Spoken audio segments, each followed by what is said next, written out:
ప్రస్తుతం మనతో కాంగ్రెస్ నేత వరలక్ష్మి గారు ఉన్నారు, మాట్లాడదాం. మేడం, వస్తున్నటువంటి రిజల్ట్స్ ఎదుర్కొన్నటువంటి విమర్శలు వేరు. బీఆర్ఎస్ పార్టీ, బీజేపీ పార్టీ మీ కాంగ్రెస్ పార్టీ పైన చేసిన విమర్శలు వేరు, కానీ ఇప్పుడు వస్తున్న రిజల్ట్స్ వేరు.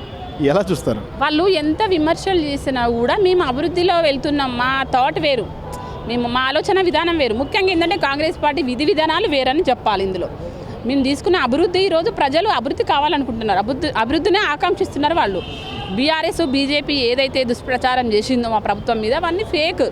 ప్రజలు తెలుసుకున్నారు ఈ రోజున. మేము జనరల్ ఎలక్షన్లో వచ్చిన పర్సెంటేజు, గ్రామ పంచాయతీ ఎలక్షన్లో వచ్చిన పర్సెంటేజు ఇలా చూస్తే మేము గ్రోత్ పెరుగుతుంది రోజు రోజుకి. అందుకంటే 2 సంవత్సరాల మా కాంగ్రెస్ ప్రభుత్వం లోపల కాంగ్రెస్ యొక్క అభివృద్ధి ప్రజలు ఆకాంక్షించిల్లో ఆశీర్వదిస్తున్నారనేసి నేను అంటున్నాను. కానీ కాంగ్రెస్ పార్టీ చేసినటువంటి అభివృద్ధి అసలు ఏమీ లేదు. ఈ రాబోయేటువంటిది మేమే, ఇంకేముంది వీళ్ళ యొక్క కేవలం వీళ్ళ కాలపరిమితి ఇంకా 2 సంవత్సరాలు మాత్రం, వీళ్ళ ఏ ఆట ఆడినా వచ్చేది మా ప్రభుత్వమే అన్నారు. మున్సిపల్ ఎన్నికల్లో కూడా మేము సత్తా చాటుతామన్నారు. కానీ చూస్తే ప్రజలు కాంగ్రెస్ వైపే ఉన్నారు. ఆ విమర్శలను ఎలా చూస్తాం? నేను ఒకటి ఏమంటున్నానంటే 10 సంవత్సరాల 10 సంవత్సరాల కేసీఆర్ యొక్క ఉద్యమం అంటాడు. 10 సంవత్సరాలు తెలంగాణ ముఖ్యమంత్రి అంటాడు, దళిత ముఖ్యమంత్రిని చేస్తా అన్నాడు.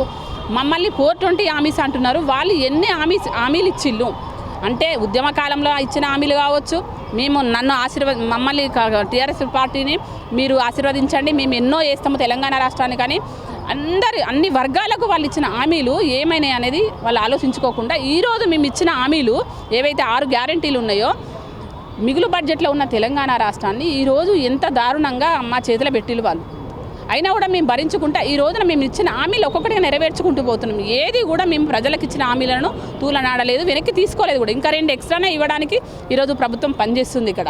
కాబట్టి వాళ్ళు ఇచ్చిన ఏదైతే 15 సంవత్సరాలు అంటే 12 సంవత్సరాలు బీజేపీ ఉండి 2 సార్లు మా గవర్నమెంట్ వచ్చినాక కూడా 2 సార్లు కూడా బడ్జెట్లో ₹1 ఇవ్వలేదు. వాళ్ళకు మున్సిపాలిటీలో ఎట్లా ఓటేస్తారు, రేపు పొద్దున జిహెచ్ఎంసీలో ఎట్లా ఓటేస్తారు, వాళ్ళకు జనరల్ బాడీ ఎలక్షన్లో పార్లమెంట్లో వచ్చిన శాతం ఎంత, ఈరోజు వచ్చిన శాతం ఎంత పర్సెంటేజ్ ప్రజలు ఏ విధంగా వాళ్ళు చూపిస్తున్నారు కదా. 8 ఎంపీలు ఇచ్చిళ్ళు, 8 ఎమ్మెల్యేలు ఇచ్చిళ్ళు బీజేపీ వాళ్ళకు. ఇవాళ ఏమి ఇచ్చిళ్ళు? వాళ్ళు ఏమి ఇవ్వలేకపోతున్నారు. ఎందుకంటే వాళ్ళు చేసిన అభివృద్ధి ఏం లేదు. 2 మంత్రులు కేంద్ర మంత్రులు అయింది కూడా, తీసుకొచ్చింది కూడా ఏమి లేదు. ఇంకా పైనుంచి బీఆర్ఎస్ కాంగ్రెస్ ఒకటి అనేసి అనవసరమైన మాటలు మాట్లాడతారు. ఎంఐఎం తోటి పొత్తు అంటారు.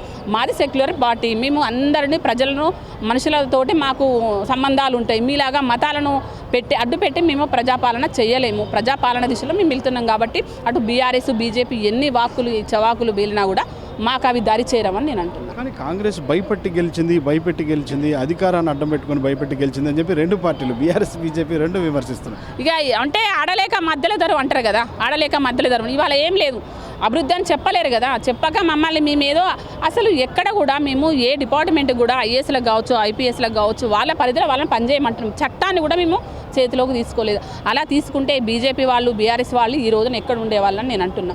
చట్టం పరిధిలో మేము పనిచేస్తాం, చట్టాన్ని మేము చేతిలోకి తీసుకోము, ఎవరిని భయపెట్టలేము, ప్రలోభాలకు గురి చేయలేము కూడా. మా అభివృద్ధి చూసి ఓటేయమని మా సీఎం గారు అంటున్నారు, మా మంత్రివర్గం అంటుంది, మా కార్యకర్తలు మా నాయకులు కోరుకుంటున్నారు. కాబట్టి అభివృద్ధి దిశలో మేము వెళ్తాం తప్ప వాళ్ళలాగా బీజేపీలలాగా వాళ్ళది ఆర్ఎస్ఎస్ ప్రభావం, వీళ్ళది గూండాగిరి, వీళ్ళది ఏంటిది గడిల పాలన, వీళ్ళు రౌడీలను తయారు చేసిన తప్ప నాయకులను తయారు చేయాలి. నాయకులు అంటే కాంగ్రెస్ పార్టీలోనే ఉంటారని నేను అంటున్నా. ఫైనల్గా చెప్పండి, ఎందుకంటే మొత్తంగా ఒక్కొక్కటి పంచాయతీ కావచ్చు, ఇప్పుడు మున్సిపాలిటీ కావచ్చు, ఇక ముందు ఉన్నది ఏంటంటే జిహెచ్ఎంసీ పరిస్థితి కూడా ఎలా ఉండబోతుంది? చాలా బాగుంటుంది. ఇప్పుడు ఈ రిజల్ట్ చూస్తే బీజేపీకి జిహెచ్ఎంసీలో ఏమి రావు. గత జిహెచ్ఎంసీలో బీజేపీకి చాలా పాత్ర బాగానే వచ్చినాయి. అందులో దాన్ని చూసుకొని వీళ్ళు ఎగిరిన్లు ఇక్కడ. కానీ ఇప్పుడు వచ్చే జిహెచ్ఎంసీలో బీఆర్ఎస్ బీజేపీ పాత్ర ఏముండదు. మేము ఈ రోజున 3 ఒకటి హైదరాబాదు, మల్కాజ్గిరి, సైబరాబాద్ 3 డివిజన్లు చేసినాము దీన్ని జిహెచ్ఎంసీని. అభివృద్ధి పరంగానే చేసినాం తప్ప వాళ్ళు అన్నట్టుగా ఏవో ఫేక్ మాటలు మాట్లాడుతున్నారు. ఈ విషయంలో కూడా మళ్ళీ అడ్డుకాలేస్తున్నారు. అవన్నీ తప్పుడు ప్రచారాలు.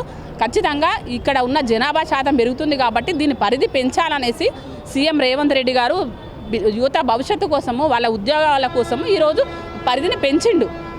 ఇక్కడ భూభాగం పెరిగినప్పుడు ఆటోమేటిక్గా కంపెనీలు కావచ్చు, ఏవైనా కూడా అవైలబుల్ ఉంటాయి. అంటే అనేక రాష్ట్రాల నుంచి కూడా హైదరాబాద్కి వస్తున్నారు. మనకి ఈ విషయం తెలుసు. అనేక రాష్ట్రాల నుంచి, మన రాష్ట్ర పిల్లలే కావద్దు, అనేక రాష్ట్రాల నుంచి కూడా మన హైదరాబాద్లో బ్రతకడానికి చాలామందికి మనం అవకాశం ఇస్తున్నాం. కాబట్టి పరిధి పెంచిళ్ళు. కాబట్టి ఈ రోజున ఇది అభివృద్ధి దిశలో ఇంకా 10 సంవత్సరాల్లో చాలా బాగుంటుంది.